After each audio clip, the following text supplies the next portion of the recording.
le ei voin hi April ni som paruk sang hi som hi parukania lunglei government college Mizo department zirlai te lian siri lunglen tlang dung tlang muna kanom meka keini hian tuna hian thuam te kholsing poetry zunzai azam ti kan ron cham rual dona bai hat sen ani lo wangin phone kan en dona tin hei kan phone signal kan nei kim thei lova chu wang chuan phone kan in en trom dona thenin kan thiamang tokin zunzai azam ti hlak ro pui tak mai kan poetry a chuan thaber pol chu tuna hian a hmun nge ya kan cham rual dona zunzai azam thuam te kholsing du lai chui fiang sak ming than nan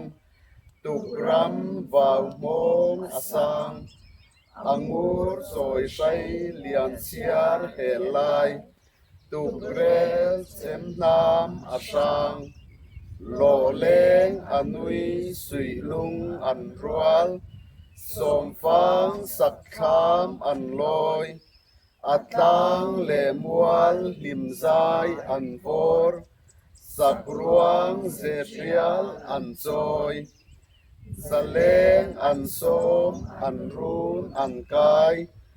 azua talkuang a choi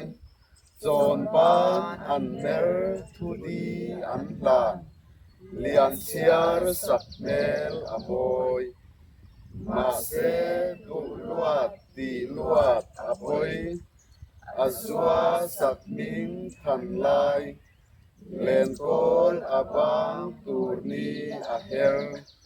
satlang rel thang an kai kwan moi ang lim turan an rel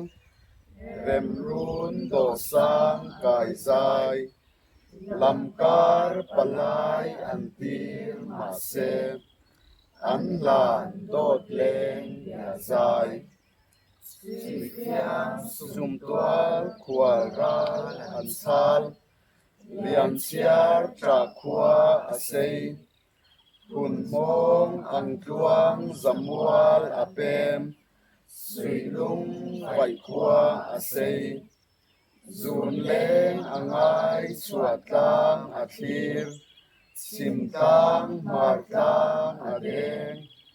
zun zai azam tra zai a deng ayam sui lung a deng po hang ni u chai nun nem von trang zun ai a cham dorun aloi nuthai atan chui fiang zun leng a cham sap ning soi ni abang thei long nun lui ngai khua a sei don tuai fanau choi rel ma se chui fiang zun leng a vei be chi a zwar tin khua a shut chui fiang phei lai a vor lian chiar sum tual kai sak mel in tong lim zai an vor to nan khon chiang bil zu an don zaleng an ngai lo ve khum zol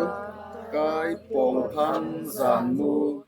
chin zai a rel lo ve boar apau tai khua an var chui thang zamual a liam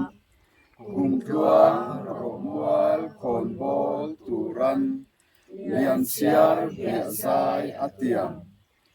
sangal an khong lam tual khat leng oi nau an soi zae kai ni an leng lim lai a